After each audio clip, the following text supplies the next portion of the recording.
Assalamualaikum warahmatullahi wabarakatuh. Kami dari kelompok 5 akan mempresentasikan hasil diskusi dari kelompok kami yang membahas mengenai analisis risiko rasio keuangan yang beranggotakan saya Nadia Kusmastuti, Mardiah, Ayu Sari Listiawati, Devita Dwi Anggraini, dan Dewi Ayu Kusmaningrum. Yang pertama, pengertian analisa risiko rasio. Analisis rasio merupakan bentuk atau cara umum yang digunakan dalam analisis laporan keuangan. Dengan kata lain, alat-alat analisis yang selalu digunakan untuk mengukur kekuatan atau kelemahan suatu perusahaan di bidang keuangan. Sedangkan analisis rasio keuangan adalah membandingkan angka-angka yang ada dalam laporan keuangan untuk mengetahui posisi keuangan dalam suatu perusahaan serta menilai kinerja manajemen dalam suatu periode tertentu. Tujuan dari analisis rasio yaitu untuk membantu manajer finansial memahami apa yang perlu dilakukan oleh perusahaan berdasarkan informasi yang tersedia dan sifatnya terbatas. Selanjutnya, saya akan menjelaskan mengenai analisis sumber dan penggunaan kas. Sifat laporan sumber dan penggunaan kas.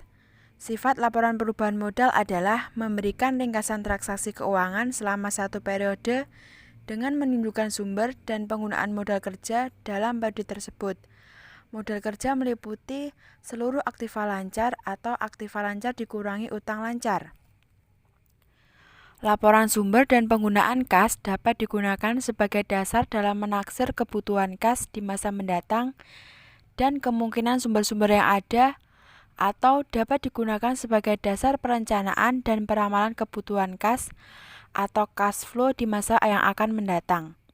Sedangkan bagi para kreditor atau bank, dengan laporan sumber dan penggunaan kas akan dapat menilai kemampuan perusahaan dalam membayar bunga atau mengembalikan pinjamannya.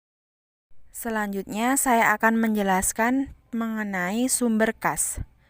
Kas merupakan aktiva yang paling likuid atau merupakan salah satu unsur modal yang paling tinggi likuiditasnya. Berarti, semakin besar jumlah kas yang dimiliki oleh suatu perusahaan, akan semakin tinggi pula tingkat likuiditasnya. Akan tetapi, suatu perusahaan yang memiliki tingkat likuiditas yang tinggi karena adanya kas dalam jumlah yang besar, berarti tingkat perputaran kas tersebut rendah dan mencerminkan adanya overinvestment dalam kas. Berarti pula perusahaan kurang efektif dalam mengelola kas. Jumlah kas yang relatif kecil akan diperoleh tingkat perputaran kas yang tinggi, dan keuntungannya yang diperoleh akan lebih besar.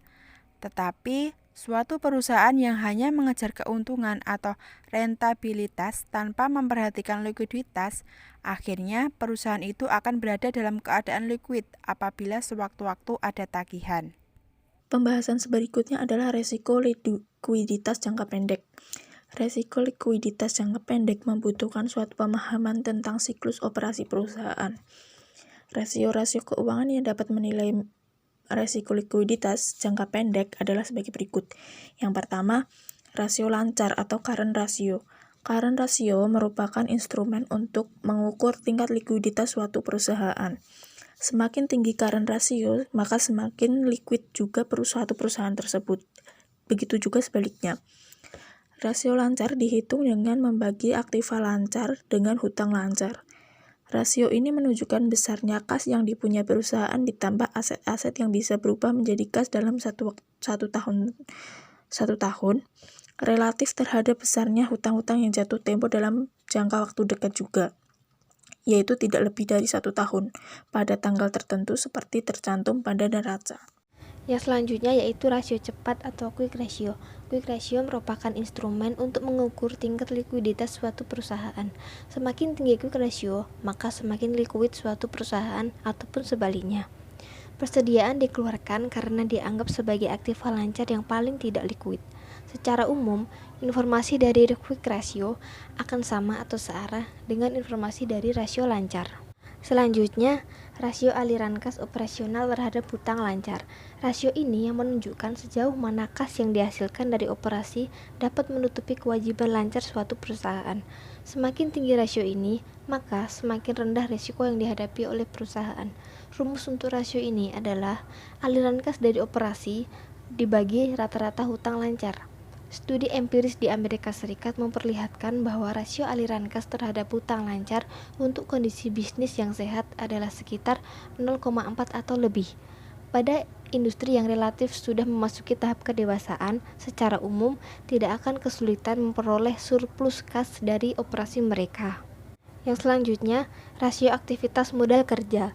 Rasio aktivitas modal kerja menghitung seberapa cepat modal kerja berputar, atau menghitung seberapa lama dana tertanam di dalam modal kerja.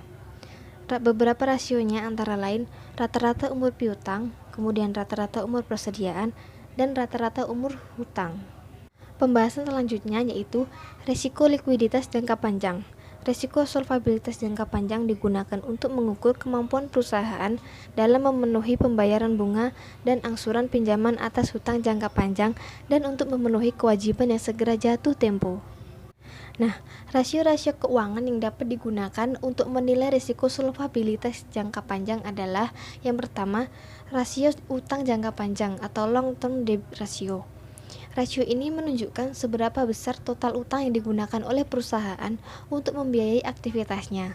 Semakin besar rasio ini, maka semakin besar pula risiko yang dihadapi oleh perusahaan.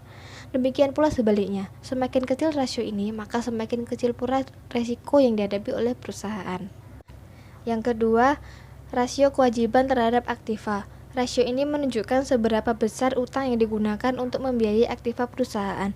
Semakin besar rasio ini, maka semakin besar pula risiko yang dihadapi oleh perusahaan. Demikian pula sebaliknya, semakin kecil rasio ini perusahaan, maka semakin kecil pula risiko yang dihadapinya. Yang ketiga yaitu rasio aliran kas operasional terhadap total hutang atau operating cash flow to total liability ratio.